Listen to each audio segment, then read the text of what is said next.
This one's an interesting one because it's not really a fair fight. No. Now, both countries have amazing food. Oh, they surely do. In Malaysia, it is so much easier to get around. Oh man, you can get a bus, you can get a train, you can get a plane, you can get whatever you want. Vietnam is very cheap. Oh, yeah. It is extremely cheap. It's the ultimate battle. Vietnam versus Malaysia from the perspective of a family who travels full time. Who's going to win? You're going to have to watch to find out. So I'm Jimmy. And I'm Pauline. And we're from Mitch's on the Horizon. And in today's video, we're putting Vietnam and Malaysia head to head in a battle. And we are going to give you our opinion on what country does what better. Now, you need to remember that this is just our opinion, okay? Obviously, people have different opinions. This is framed as a family who travels full time, who has spent a lot of time in both countries. And if you don't agree with them, leave it in the comments and tell us why you think we're wrong. We'd love to hear it. Okay, so the first area we are going to compare is the people. Now, both countries have amazing people, but there is differences between both Vietnamese and Malaysians. And we have noticed that a lot because we spent a lot of time in both countries. So, Malaysians are absolutely amazing people, all right? And the beauty is English is widely spoken in Malaysia, which makes communication for us so much easier. Even if they don't know a lot of English, they are more willing to try than to not speak it at all. So it is definitely a whole lot easier because they are willing to do it. And that's made our dealings with the Malaysian people so much more different to the dealings we've had with the Vietnamese people. Like I said, both Vietnamese and Malaysians are super kind-hearted. Everyone was willing to help, but the language barrier was a massive hurdle. And because of that, we really do have to give the win here to Malaysia, because as people who speak English, it's a lot easier to communicate with Malaysians than it is Vietnamese. And this isn't taking anything away from Vietnamese. We try and learn languages as we go, but as anyone knows, Vietnamese is actually quite a difficult language to learn if you speak English, whereas Malaysian, you can fumble your way through most of the words because they're very similar to English. Yeah, but you've got to realise that Vietnamese have their own alphabet with their tones and symbols and things like that. And we did find that Google Translate was also a little bit hard because it couldn't quite pick up on their alphabet to translate it properly, whereas Malaysian is a written language using the same alphabet, and the words are fairly easy for us to understand and then for Google Translate to pick it up as well. Okay, so the next battle line in this battle, head-to-head battle between Malaysia and Vietnam, is food. Now, both countries have amazing food. Oh, they surely do. Like, there is a mixing pot of everything in these two countries. And some of the best food we've eaten has both come from Vietnam and Malaysia, so this one is super hard. Now, one thing we did find about Vietnam's food specifically was it was very vegetable based. Yes, very vegetable based or very spicy. So that were your two options, vegetable or spicy. And Vietnamese are really into their soups and broths and keeping things light and lean, which was a really nice change, especially coming from a country like the Philippines, where we ended up in Vietnam straight after, where we'd just been eating pork and we'd just been eating rice, carbs, super heavy meals. Because you got to remember, in Australia, we eat quite a balanced diet. It's a balance between vegetables and meat. There's a lot of meat consumed in Australia, but also a lot of vegetables like broccolis and carrots and peas and things like that. So it's been quite difficult for us to transition from an Australian diet to a Southeast Asian diet. And Vietnam is probably the closest you can get to the vegetable side of a Western diet, which we found was really good. Now, Malaysia. Oh my God, Malaysia has such amazing food, and it's such a diversity of food too. One thing I found with Vietnam is that Vietnamese food is done incredibly well. And the food is incredible. But it's really diverse in regards to like areas of Vietnam, but outside of like that, it's not really a cultural melting pot like Malaysia is. So that is one thing Malaysia has definitely over Vietnam, is that there is a wide diversity of foods. It's not just Malaysian foods. There's Indian food, there's Chinese food, there's Sarawakian food, there's Sabahian food. You've got such a big diversity, such a wide range of foods that work with all different cultures. Now, the thing with Malaysian food is that it's either really spicy or not spicy at all. There's kind of no in between. That's what we found. And that works out really well for me because I like really spicy food. But for you guys, not so much, but it was the same in Vietnam. Like, if you didn't realise and you were ordering something, it could be spicy as well. So, Vietnam or Malaysia when it comes to food, who's winning? that is a really tough decision for me because, like, on one hand, I love Malaysia because of such diversity, but then I love Vietnamese because it is quite fresh and you get the vegetables and the soups and stuff, and I felt it was a lot healthier. So it's a tie for me. Like, Yeah, I was going to say a tie. I can't pick one or the other because the food is so good. And they have good and bad qualities of both, so for me, it is really hard to pick which one. I'm going to inch this out to Malaysia purely because of the diversity. Yeah, if you want to have a curry, you can get a curry. If you want to have a satay, you can get a satay. Yeah. And you can have some fusion of a Malaysian curry or an Indian satay. It's like there's a mix of everything, and I really like that. But again, Vietnam has some amazing food. If you're Malaysian watching this, you should really go to Vietnam and try the food there because it's pretty good. Okay, so the next battle line in our head-to-head battle between Vietnam and Malaysia is entertainment. Now, this one's an interesting one because it's not really a fair fight. No. Because Malaysia is a Muslim country, and because of that, alcohol is quite expensive, which changes the dynamic somewhat of the entertainment. So if you want to go and party and have a really good time and just get on the alcohol and drink, don't go to Malaysia. No, it's not a fair fight.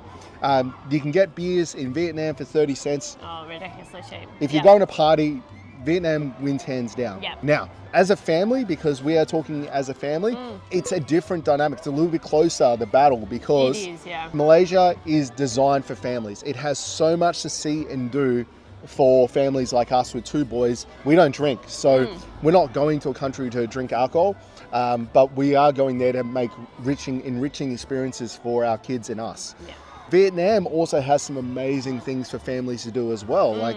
But the things, because Vietnam isn't as developed as Malaysia, the things that you do as a family are different. Yeah. So, like, some of the things we were doing in Vietnam, we're going and seeing temples and going and seeing the sites, because there's no theme parks. So, I mean, there is theme parks, but there's less very theme parks. limited, yeah. You go into a shopping mall and there's not 3 arcades in there. It's like, it's different.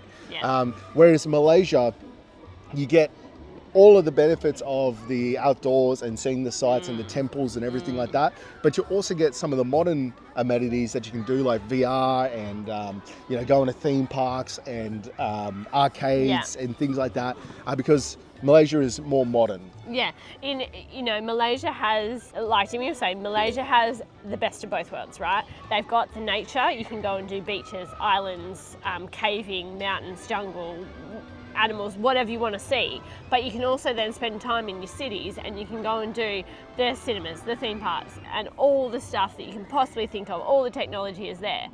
Vietnam is there in some sense, in some cities, but it's just not there with theme parks, technology, that kind of stuff. You're going there to see the natural beauty of Vietnam. And the thing is with Vietnam is, one thing that really surprised me is it's super culturally diverse and it's got a lot of history.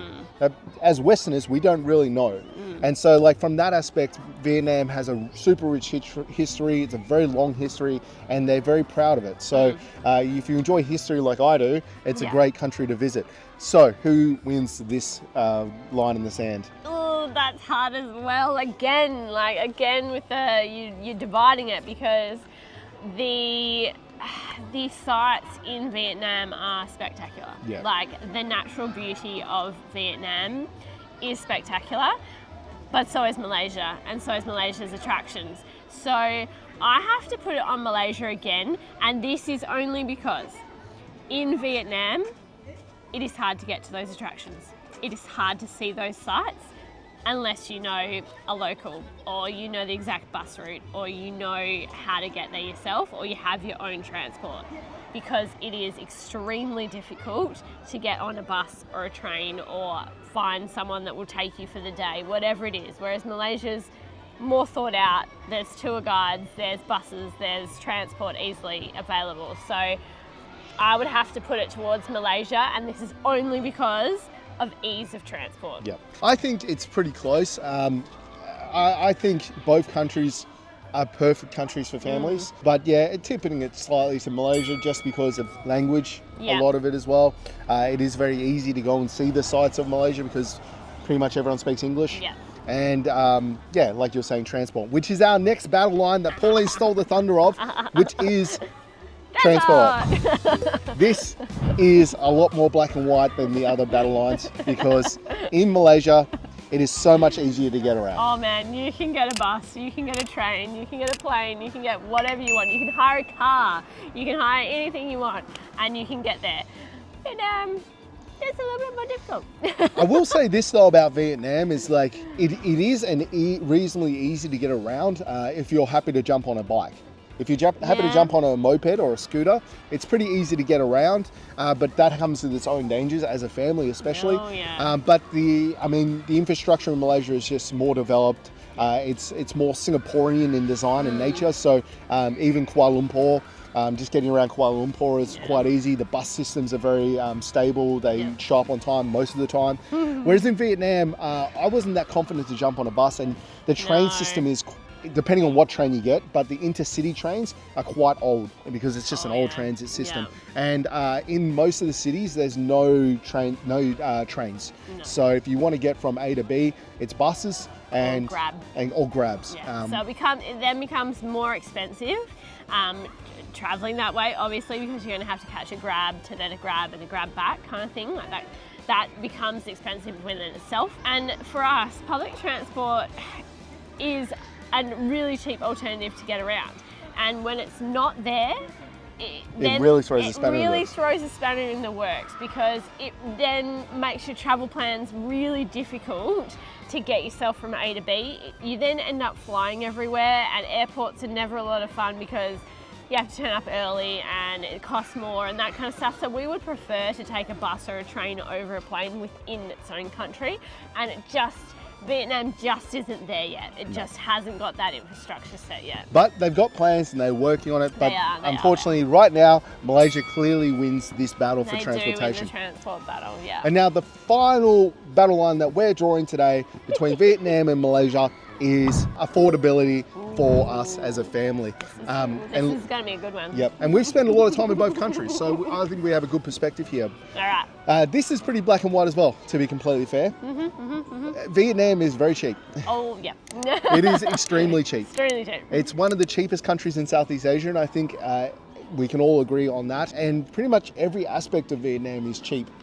So, for instance, we would say for accommodation, be spending $50 a day in Malaysia, we'd be spending $40 in Vietnam. Yeah. For a meal, we'd be spending, say, $5 a meal. This is Australian. For us in Malaysia, we'd be spending $3 or $2 a meal. You can get a pho, like a noodle dish, in Vietnam, it'll cost you $1. Yeah. And we've spoken to some Malaysians about this, and Malaysians have mentioned that it hasn't always been as expensive to be in Malaysia. Yeah.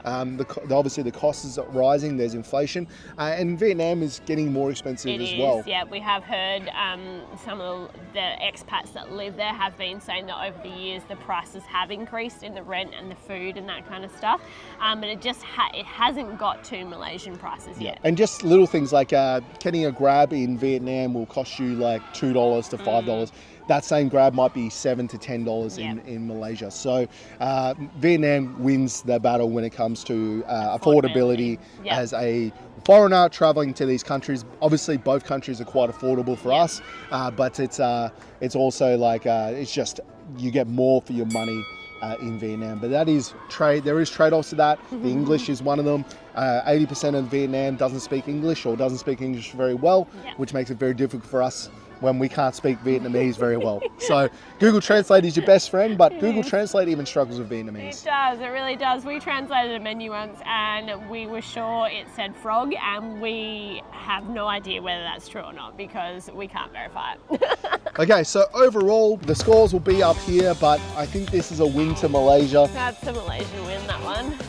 Overall, like I said, both countries are amazing and we love spending time in both countries, but the fact that a majority of Malaysians speak English quite fluently, it's easy to get around, and there's a lot of entertainment options. Really, it does it for us as a Malaysia being the place we visit regularly and winning this battle. So make sure to leave the comments. If you haven't yet, make sure to subscribe to the channel because we're going to be doing more of these, and let us know if you've enjoyed this format.